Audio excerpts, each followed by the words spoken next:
Boa noite. É com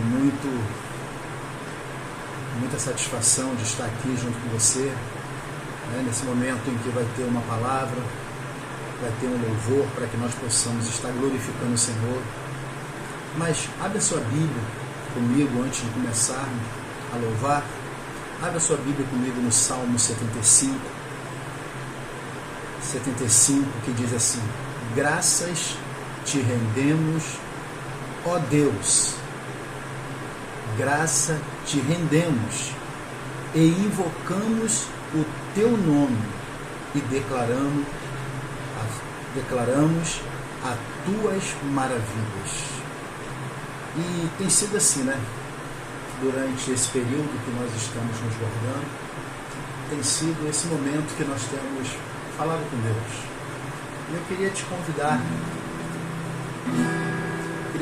para que você estivesse junto comigo esse momento, louvando e agradecendo por tudo.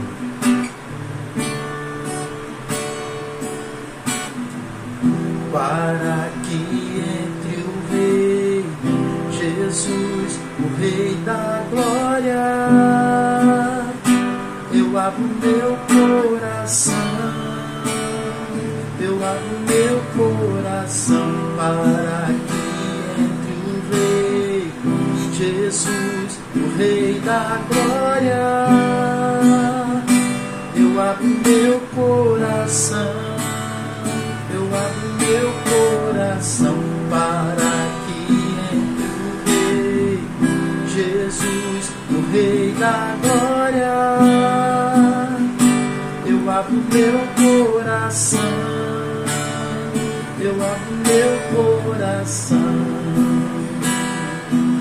Abre teu coração. Deus quer entrar, Deus quer fazer parte da sua vida.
seu coração.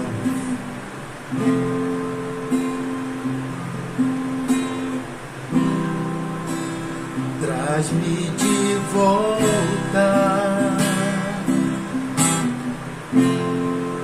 a unção e a graça, dá-me restituição de tocar teu coração, ser tocado por ti, Senhor. Traz-me de volta, diga pra ele, a tua palavra que traz vida ao coração, reacende a paixão de viver só pra ti, Senhor. Porque a glória da segunda casa será maior que a primeira, diz o Senhor, diz o Senhor, diz o Senhor, diz o Senhor.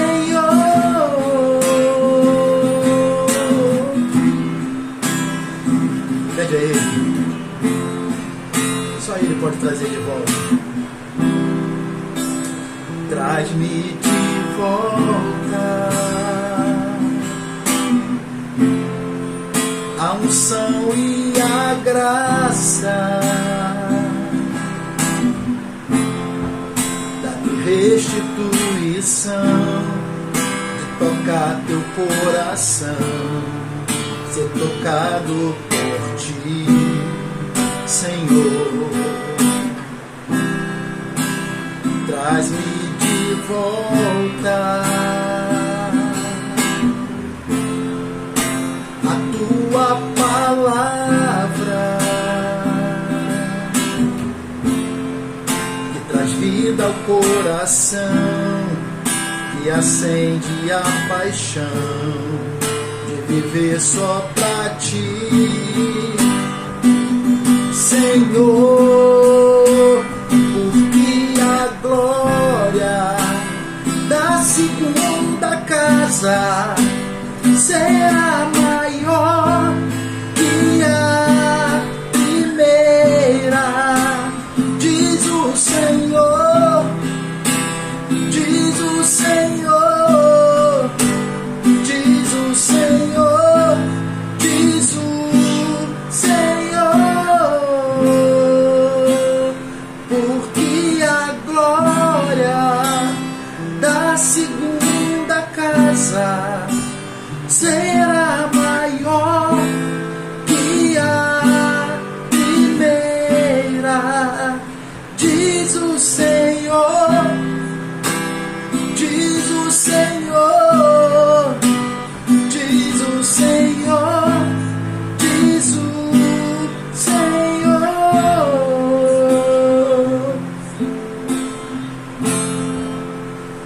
Porque a glória da segunda casa será maior que a primeira, diz o Senhor, diz o Senhor, diz o Senhor, diz o Senhor.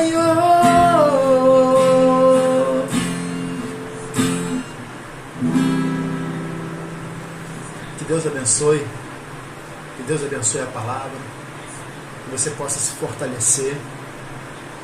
Fica ligado nesse momento que nós vamos estar, a Simone vai estar trazendo uma palavra. Fica ligado agora. Que Deus o abençoe ricamente. Amém?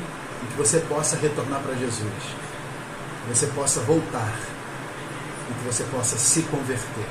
Amém? Que Deus o abençoe.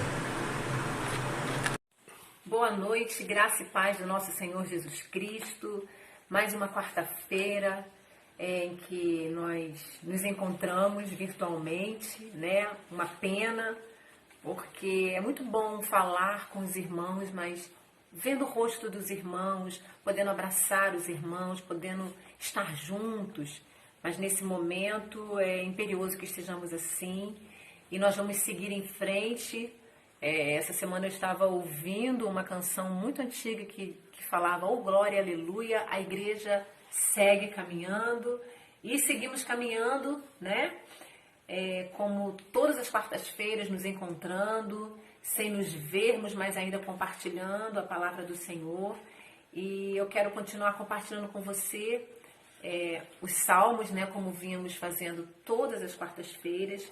E no dia de hoje eu tenho um convite especial para fazer para você. Eu quero convidar você para meditar num salmo que não está no livro de Salmos, mas que está no livro do profeta Abacuque.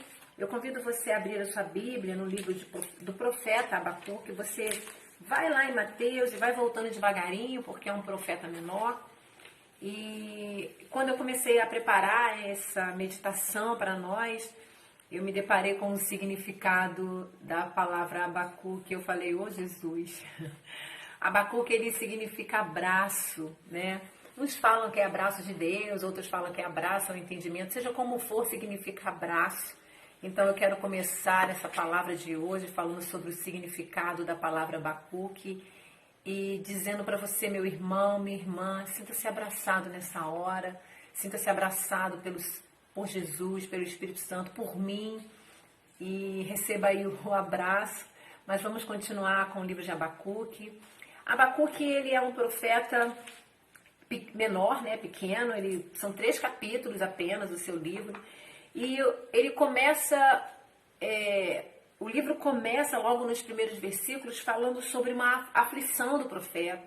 O profeta está aflito com a situação de Judá, e ele começa questionando Deus, e ele diz para Deus assim: "Até quando clamarei", isso no capítulo 1, "até quando clamarei por tua ajuda sem que me des ouvidos? Até quando protestarei diante de ti violência sem que tragas alguma salvação? Por que me fazes completar a injustiça, contemplar a injustiça, de observar com clareza toda a maldade que campeia nessa terra? A destruição e a violência estão diante de mim. Também há todo tipo de contendas, discórdias, e o litígio é comum. Por este motivo, a lei e o direito se enfraquecem e a justiça nunca prevalecem. Os ímpios prejudicam e extorquem os justos, e assim a justiça é pervertida." E assim Abacuque inicia o seu relato, indagando para Deus: "Deus, onde é que você está? Olha essa situação de Judá, é imoralidade, é justiça pervertida, é violência, opressão. Onde você está, Deus?" No sentimento de Abacuque, Judá estava abandonado e Deus tinha se retirado do cenário. Mas Deus responde para ele a partir do versículo 5. Resumidamente, Deus fala para ele assim: "Olha, calma aí, rapaz, eu estou agindo. Eu estou agindo." Pode parecer em alguns momentos que as coisas fugiram do controle, mas o livro de Abacuque vem nos dizer, em todas as respostas que Deus dá para Abacuque, Deus fala implicitamente: "Eu estou no controle." E aí Deus vai falar para ele assim: "Olha, eu estou agindo." Olha, diz assim o verso 5: "Então contemplai as nações e atentai, maravilhai-vos, porquanto eis que realizo em vossos dias uma obra de tal magnitude que não conseguirias acreditar se tudo isso simplesmente lhe fosse contado." Para a gente entender a grandeza do que Abacuque está vivendo na sociedade daquela época, a gente precisa contextualizar Abacuque. Abacuque, ele viveu um dos períodos mais críticos de Judá. Ele viveu logo depois do auge das reformas que o rei Josias promoveu na terra de Judá. Se você não conhece a história do rei Josias, eu convido você a abrir depois a sua Bíblia em 2 Reis, a partir do capítulo 22 ao 23. E lá em 2 Reis, capítulo 22, 23, nós vamos ver que Josias, ele assumiu o trono aos 8 anos de idade, assumiu logo depois de uma sequência de reis ruins, reis que não seguiram ao Senhor, e ele começa a reformar o templo, e nesse ínterim de reforma do templo, o sacerdote descobre o livro da lei. E quando o livro é trazido a Josias e é lido diante de Josias, ele rasga as suas vestes de tão arrependido, de tão preocupado, de tão angustiado que ele ficou em ver o quão distante o povo de Judá estava vivendo daquilo que Deus havia determinado. E então Josias começa a promover mudanças profundas em Judá. E Josias foi esse rei, foi o rei que restaurou o templo, que trouxe a lei novamente para ser lida, foi um rei que ele começou a congregar o povo, restaurou religiosamente, moralmente a nação de Judá. Mas Deus falou para Josias que nos dias dele, ele não traria o castigo, ele não traria a correção, mas que ele teria paz durante o seu reinado, por conta do seu quebrantamento e do seu arrependimento, mas que depois a espada viria sobre Judá, o castigo viria sobre Judá. E Abacuque, ele vive justamente nesse momento, ele vive logo depois de Josias. Então, logo depois que houve o auge das reformas, Judá vai para as profundezas do tratamento violento dos seus cidadãos. A gente vai ler que o rei que veio logo depois de Josias, ele pagava tributos pesados a Neco, rei de Faraó. A Neco, faraó.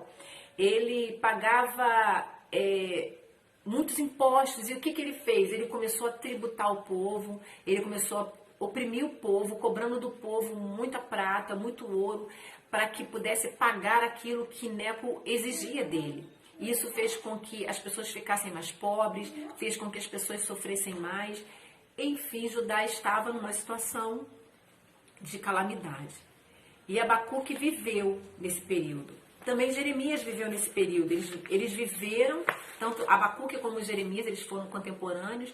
Eles viveram para ver o cumprimento inicial de suas profecias quando Jerusalém foi atacada pelos babilônios. E aqui, quando Deus começa a falar para Abacuque, olha, eu estou fazendo algo maravilhoso, que se você for contar, se alguém for contar, simplesmente não conseguiriam acreditar. Eis que estou conduzindo os babilônios, essa nação cruel, impetuosa e violenta, que marcha sobre a largura da terra, a fim de se apoderar das habitações que não lhe pertencem.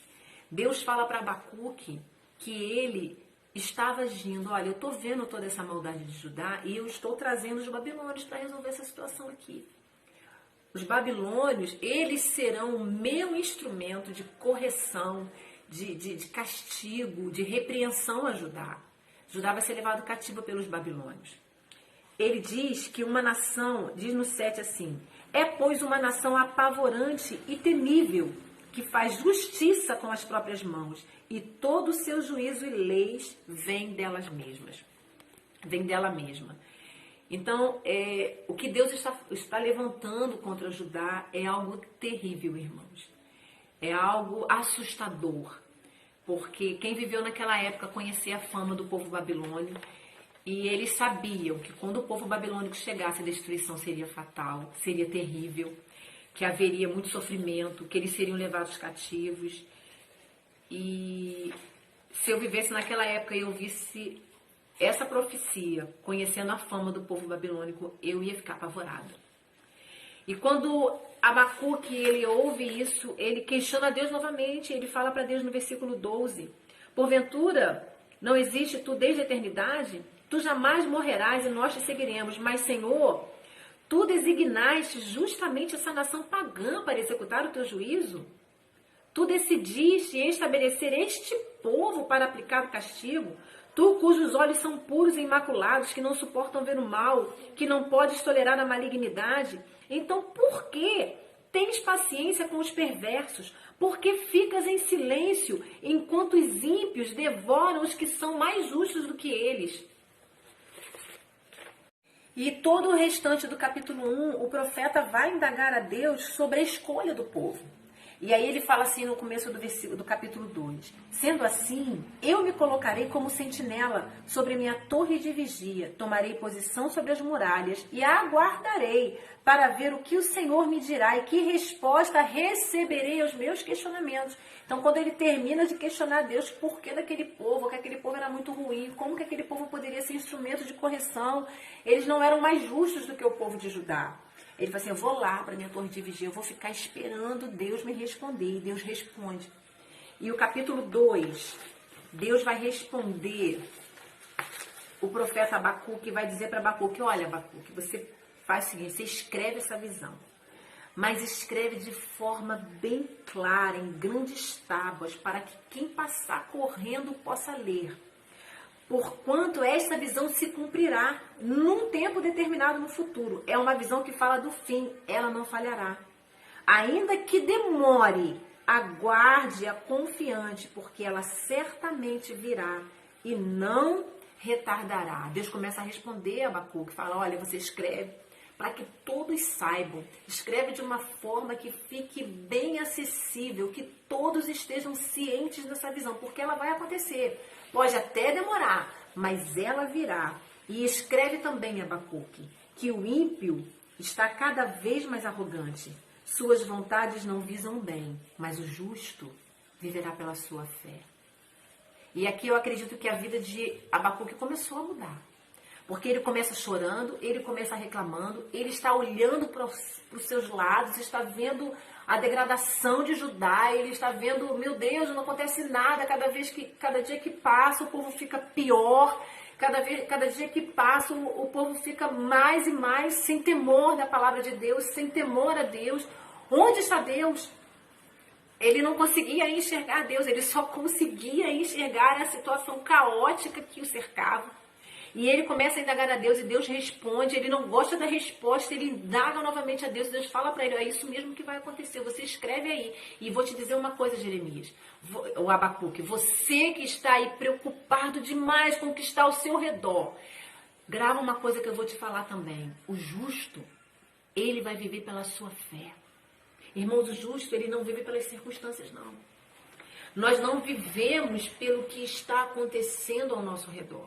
Sejam boas ou sejam ruins, as circunstâncias elas não definem a nossa história, as circunstâncias elas não definem o nosso futuro, as circunstâncias não podem definir o nosso estado.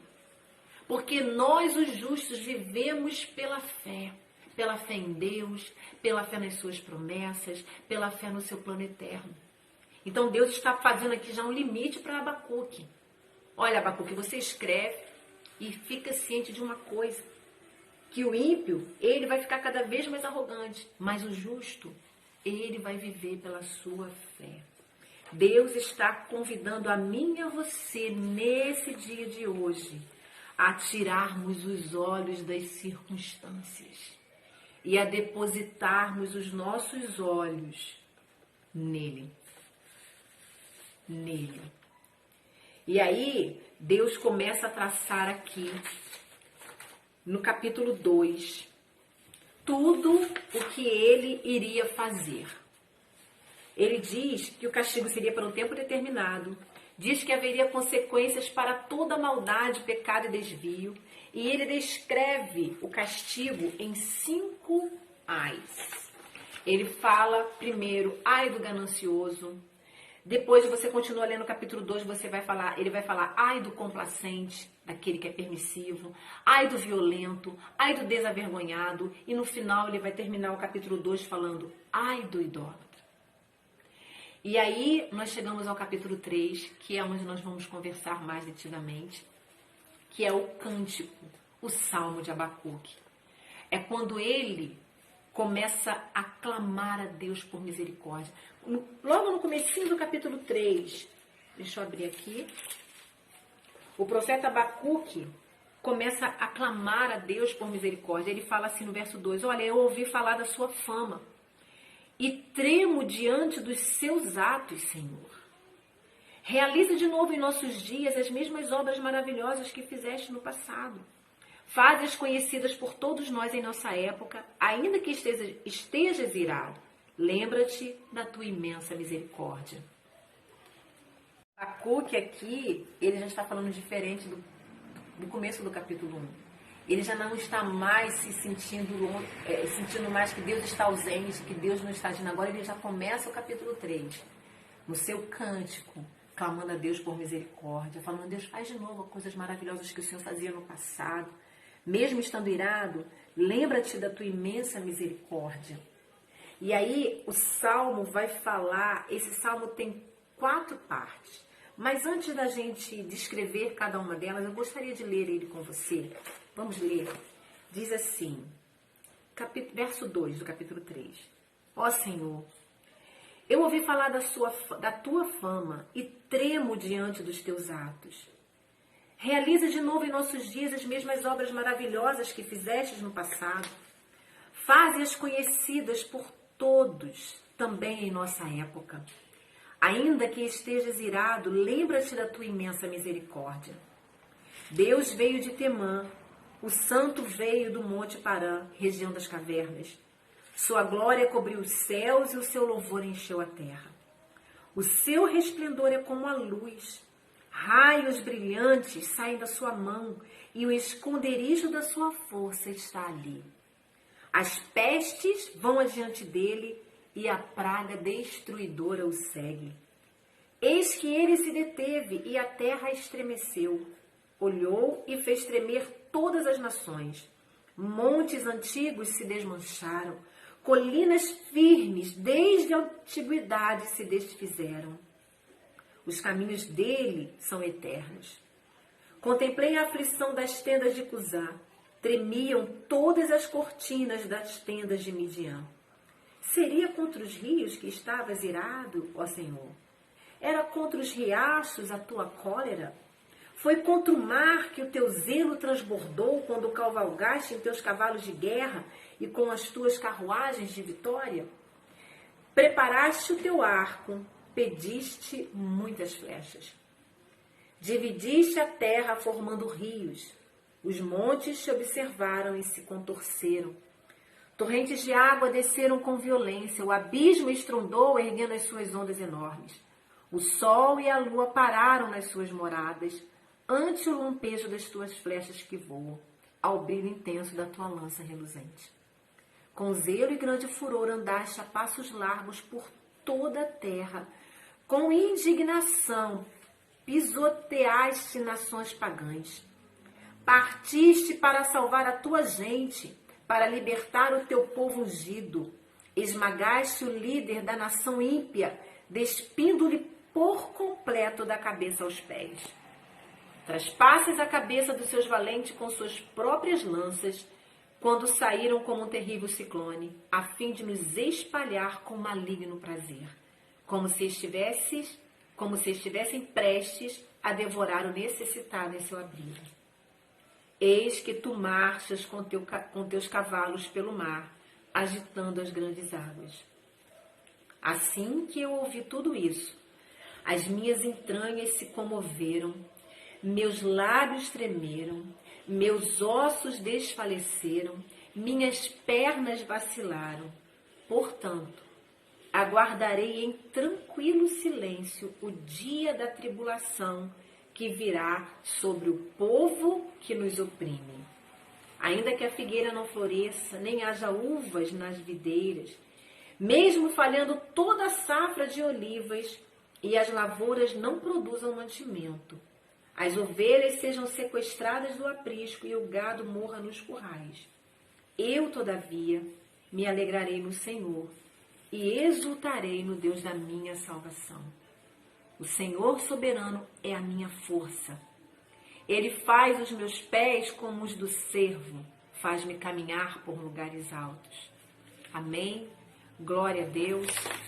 E assim, o salmista Abacuque, ele começa clamando a Deus nesse capítulo 3 por misericórdia.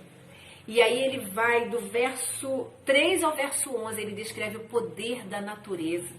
Ele vai descrevendo aqui tudo o que aconteceria com a natureza. Do verso 12 ao 16, ele fala sobre o poder de Deus contra as nações. Este cântico é a declaração de Abacuque de que, diferente das suas indagações iniciais, ele agora crê que Deus se importa, que Deus está no controle sempre. Abacuque, ele não está mais controlado pelas circunstâncias. O verso 17, ele fala que não importa o que aconteça, não importa que não haja, que a figueira não floresça, que não haja uvas para o vinho, que não haja olivas para o azeite, que não haja mantimento, não importa o que aconteça. Ele não está mais ansioso, pois a sua visão foi elevada.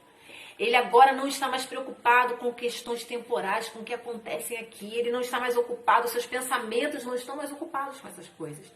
Os seus pensamentos estão nas coisas do alto. Ele diz que agora ele exulta no Deus de sua salvação. Ele declara que se alegrará no Senhor.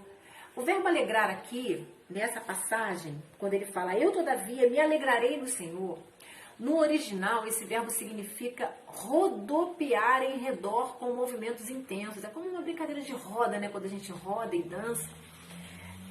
Esse verbo aqui, ele deixa claro que o conceito bíblico para alegria não é somente um tranquilo senso de bem-estar interior. Abacuque está dizendo aqui que, embora tudo esteja errado no mundo, ele vai saltar de alegria por causa da sua comunhão com Deus. Eu não estou falando aqui, irmãos, que nós vamos agir como loucos, né, insanos, e diante de uma situação de dificuldade mundial, a gente vai sair por aí alardeando, eu estou feliz. Não precisa disso, irmãos. Mas o que eu quero dizer aqui, que a palavra de Deus está nos falando, que a alegria que Deus quer nos trazer é muito mais que um estado de bem-estar. Eu estou bem. Deus quer nos trazer uma alegria que faça com que a gente se mova. Uma alegria que nos tire da inércia, que nos tire apenas de um pensamento de bem-estar. Uma alegria que age, uma alegria ativa. Como é que você está hoje na sua casa? Talvez você esteja aí, não, eu estou orando, eu estou lendo a Bíblia, mas há muito mais para se fazer quando estamos alegres. Quando estamos alegres, nós colocamos um louvor para tocar bem alto. Quando estamos alegres, a gente vai à casa, a gente abre as janelas, deixa o sol entrar. Quando estamos alegres, nós cantamos, nós dançamos, regamos as nossas plantas. Quando estamos alegres, nós sorrimos, damos bom dia.